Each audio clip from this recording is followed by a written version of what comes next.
É que a gente precisa cair na real. E ao invés de tentar ser mais produtivo e fazer tudo que a gente quer, a gente tem que aceitar que a gente não vai conseguir fazer tudo. Todos os dias eu começo com uma lista de tarefas. Todos os dias. Não tem um dia que eu consiga terminar a lista que eu fiz no começo do dia.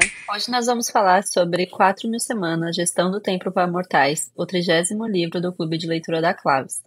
Esse livro ele traz uma abordagem muito diferente de produtividade, tanto que quando eu vi o livro, eu vi a capa, não sei se vocês viram a capa, é como se fosse um relógio. Eu achei que fosse, querendo ou não, eu comprei esperando que fosse mais um livro de produtividade para me ajudar a fazer tudo o que eu precisava fazer. E acabou que ele é um pouco de um tapa na cara, porque ele é muito mais filosófico que uma dica de produtividade, de faça, não faça, Pomodoro, técnica, e enfim. Então, é bem diferente, eu quero explorar com vocês aqui um pouquinho os capítulos, né, o que fala cada capítulo, o que a gente pode aprender sobre ele.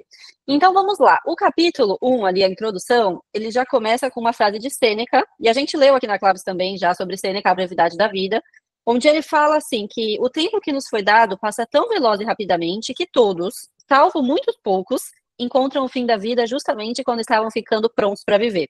Então, apesar de começar com essa frase de Sêneca, são livros bem diferentes, né, da brevidade da vida para esse, mas o intuito é o mesmo. Tanto que em 4.000 semanas ele explica que, acho que a principal ideia ali que ele começa a explorar também já logo na introdução, é que a gente precisa cair na real.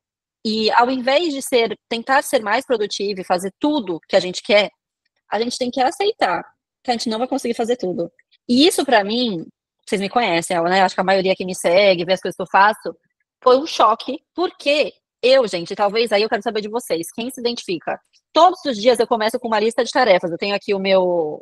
Isso aqui eu comprei do Andro, peguei do Andro aqui um. É justamente uma lista para tarefas mesmo. E todos os dias, não tem um dia que eu consiga terminar a lista que eu fiz no começo do dia. E ele usa um exemplo, ele fala aqui também, né? A produtividade é uma armadilha. A gente torna-se mais eficiente, só faz a gente se apressar para fazer mais coisa.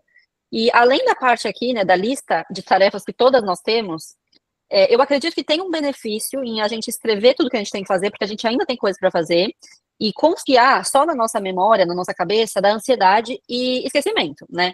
Então, a gente, querendo ou não, nós aqui que somos mães, a gente tem que levar tal coisa para a escola tal dia, tem que comprar tal coisa tal dia.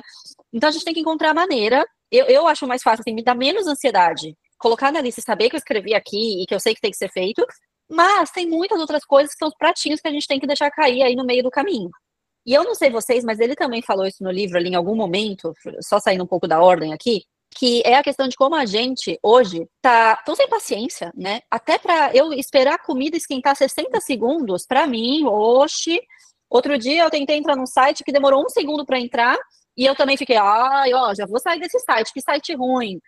A gente tá num ritmo tão frenético, tão louco, né? De qualquer coisa, o nosso tempo tá perdendo tempo muito rápido, que eu sinto que a gente está num limbo. Eu sinto que às vezes estou me transformando numa pessoa robótica, né? Que quer fazer tudo muito rápido, que não tem paciência para coisas do cotidiano, e que às vezes eu sinto que eu tô igual no clique, gente, querendo pular pro futuro, sabe? Para resolver. Não quero esse problema. Não quero esse problema, vamos pular pro futuro. E ele traz um pouco essa perspectiva de que, cara, amiga, isso é a vida, né? Mas na introdução também tem uma parte até que eu postei no Instagram, que também é importante a gente pensar. Que se a gente tem só, né, 4.000 semanas, e que a gente, na verdade, a nossa idade aqui, gente, a gente já viveu metade, né? A gente tá indo para a segunda metade da nossa vida, se Deus quiser, né? E a gente não sabe, mas é o que a gente espera. A gente passa tão nessa coisa de querer trabalhar mais, para conquistar mais, para que coisas que vão dar menos tempo para a gente com o que realmente importa. Então, também a introdução ali é um convite para pensar sobre isso, né? E aí, o primeiro capítulo, então, que é Escolhendo Viver, ali, né, a parte 1 do livro, que chama Escolhendo Viver, ele fala sobre o limite, né, e essa parte do relógio, igual a Thalie comentou, e eu adoro essa história, que ele fala que antigamente, na época ali medieval, as pessoas, elas eram muito tranquilas porque elas sabiam que o trabalho era infinito. Então, eu não sei vocês, mas eu já contei nos stories, eu já contei no meu Instagram de como eu fico irritada com o fato de que sempre tem louça para lavar. E antigamente, as pessoas, na época medieval, não, isso não é um problema, porque sempre vai ter vaca para ordenhar, entendeu? Eles não estavam tentando fechar a lista de tarefas, porque amanhã vai estar de novo aquilo dali. E ok, isso é a vida. Então, quando eu li isso, eu fiquei, cara, eu preciso fazer as pazes com as atividades do cotidiano, que são as atividades de uma vida normal, de uma vida de uma pessoa que come, que, vai no banheiro e suja o banheiro, claro. Então, eu fico, pô, que saco, já tem que limpar esse banheiro de novo? Tem que limpar esse banheiro de novo. Porque a gente vai no banheiro, tem que limpar o banheiro, entendeu? Então, essa parte ali que a Thali fala, né, também é de que, como antigamente, na época que não tinha ali o relógio, as coisas eram diferentes. E ela fala que antigamente também, quando a gente pensa nas pessoas da antiguidade, que trabalhavam muito, até os pobres, né? Ele fala que isso não é correto a gente pensar dessa forma. Os pobres de antigamente trabalhavam menos que a gente hoje. Muito menos, na verdade, que a gente hoje, entendeu? Então, isso é uma percepção que a gente precisa se ligar mesmo. Desde que criaram um relógio, que dividiram, né, essa ideia, essa concepção de tempo, e o que ele fala aqui é que nós não temos tempo, nós somos o tempo. Né? Porque o ter o tempo já é um conceito que a gente está meio que contando com um português, claro, tem alguma criança aí? Mas a gente está contando com o ovo no cu da galinha, entendeu? Porque temos que temos. Você não sabe quanto tempo que você tem. Se você tem mais um minuto, se você tem mais 20, se você tem mais um dia, mais uma semana, né? E aí ele conta aqui também na parte da Revolução Industrial, quando começaram. Ah, então beleza. Então a gente te paga por hora. Aqui nos Estados Unidos, gente, é muito normal pagar por hora e não por dia trabalhado, né? Então, a nossa hora passou a ter um dono. E esse dono, ao invés de, quando a gente termina um trabalho, hoje, né, dentro das nossas 8 horas, se você fez tudo que você tinha que fazer em 4, o que vai acontecer? Ele vai te dar mais coisa para fazer. Porque ele é dono daquelas suas 8 horas que ele tá ali pagando. E é aquela coisa que não tem fim, né? E é aquela coisa também que eu postei no Instagram que, cara, a gente, quanto mais eficiente a gente é, mais coisa a gente responde, mais coisa dão pra gente fazer. E ele fala ali também sobre a parte dos e-mails infinitos, né, Thali? Que a gente recebe o nosso input, que é o que a gente recebe, é muito mais do que a gente pode dar, que é o output, que é responder e-mails, que é fazer as coisas de fato. Porque é um monte de gente mandando e-mail pra gente. Só que a gente só é uma pessoa. É uma guerra que a gente não consegue vencer. E aí ele fala aqui, ó, tem uma frase que eu gosto também, que é: o problema de tentar comandar o seu tempo acaba se revelando que é o tempo que acaba comandando você. E além do tempo acabar comandando a gente, eu acho que tem uma outra coisa muito importante pra gente falar.